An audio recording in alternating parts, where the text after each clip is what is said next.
videos selgitame natukene voolualaldite müsteeriumit ja kuidas valida omale õiget voolualaldit sinu pedaalide jaoks või siis sinu pedalboardi jaoks pigem. Et esimene meetod, kuidas valida voolualandit on tule meie poodi ja me aitame sind selle probleemiga ja sa ei pea isegi seda videot lõpuni vaatama. Aga kui sind huvitab, mida tähendavad need voldid, amprid, polaarsus, sellised teemad, siis võid vaadata video lõpuni. Selleks, et valida välja õige voolualandi sinu pedaali jaoks, me peamegi vaatama, mis nõudmised on pedaalil. Ja üks esimene asi, mida vaadata, on siis pinge ehk voldid. Enamus, julgelt võib-olla 95% pedaale, kitarripedaale, toimib 9 volti. On ka pedaale, mis on 12 volti, on ka pedaale, mis on 18, aga päris hea võimalus, et enamus su pedalboardi pedaalid on 9 voldised. Nüüd järgmiseks, mida me peame vaatama, on voolu tugevus ehk amprid. Et see nüüd varieerub. Et näiteks drive'i pedaalid, Bachi pedaalid tahavad väga vähe milliampreid, tavaliselt seal kuskil 10 ringis. Sellised võimsamad, modernsamad digi- või reverbi pedaalid, delay pedaalid tahavad seal mitusada milliamprit. Mida veel peab silmas pidama, on see, et kas pedaal tahab alalisvoolu või vahelduv voolu, eks direct current või alternate current inglise keeles. Jällegi 95% või isegi rohkem kitarriefekti pedaale tahavad DC direct current ehk siis alalisvoolu. Väga harva tuleb ette pedaale, mis tahavad AC voolu. Veel üks asi, mida peab silmas pidama, on siis polaarsus. Et enamus kitarriefekti pedaale tahavad center negative polaarsust. Esineb ka center positive polaarsusega pedaale, näiteks Fulltoni Octafus siin.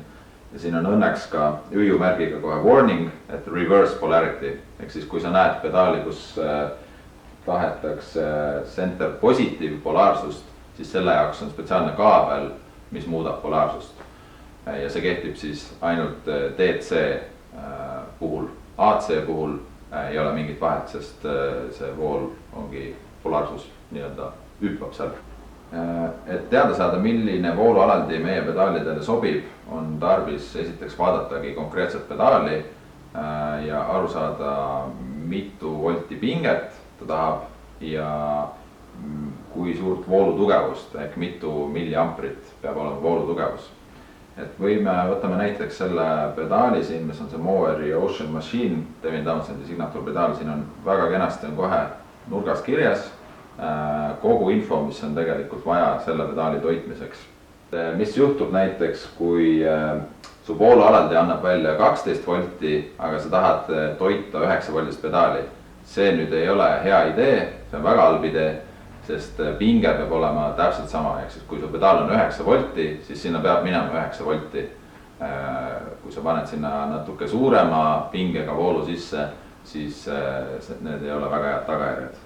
Vastupidine versioon, kui su voolualandi annab välja 9 volti, aga sinu pedaal tahab 12 volti, siis pedaali jaoks ei ole piisavalt suur pinge, et üldse toimima hakata, nii et seal pedaal lihtsalt ei lülitugi sisse.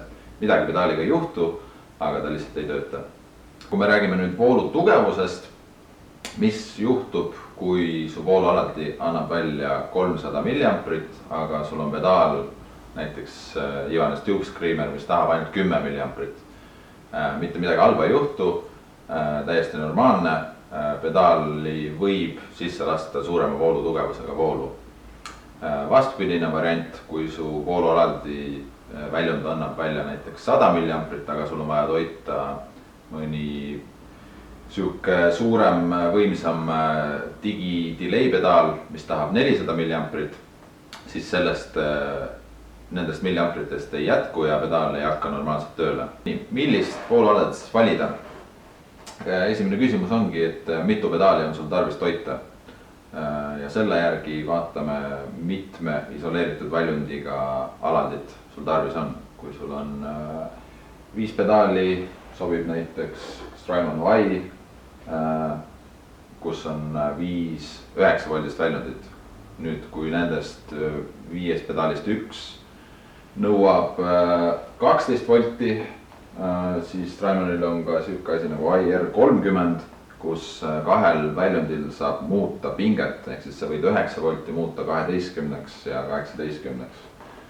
Teistel tootjatel, näiteks Cioxil DC7 on siuke alaldi, kus absoluutselt kõik väljundid on muudetava pingega, ehk siis 9, 12, 15, koguni 18 ja 9 voldi juures iga väljund annab välja 660 milliamprit, millest on küll 99% pedaalide jaoks. Siis hea idee oleks teha siuke väike tabel, kus sa paned kirja kõik oma pedaalid, paned kirja mitme voldise pingega iga pedaal toimib ja mitu milliamprit iga pedaal tahab töötamiseks. Üks väga hea ressurss internetis, kust seda asja vaadata, on siuke sait nagu stinkfoot.se, panen selle lingi ka siia kohe, kus on enamus maailma levinumad pedaalide vooluvajadused kõik ilusti kirjas. Ise ka kasutame seda saiti. Tasuks silmas pidada ka seda, et kui hästi see alaldi mahub sinu pedalboardi alla, sest üldiselt alla on mõistlik see ära peita. Et kas alaldiga on kaasas või kas on vähemalt võimalik osta siuksed paigaldamisraamid, et ta püsiks seal turvaliselt. Et näiteks Truetoni alalditega on siuksed raamikesed kaasas, paljude teistega on need vaja juurde osta. Cioxi DC7 on hästi kerge ja hästi õhukese profiiliga, et mahub ka näiteks Pedaltraini Nano ja Metroboardide alla. Paljud alaldid aga väga hästi ei mahu.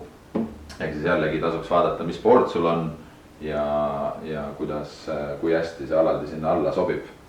Alaldi kinnitamisviise, nagu ma ütlesin, on need klambrid, kus sa saad siis puurida klambrid boardi külge, alaldi sinna kinnitada, aga kergemate voolualalditega on ka täitsa võimalik 3M dual lockiga nad kinnitada.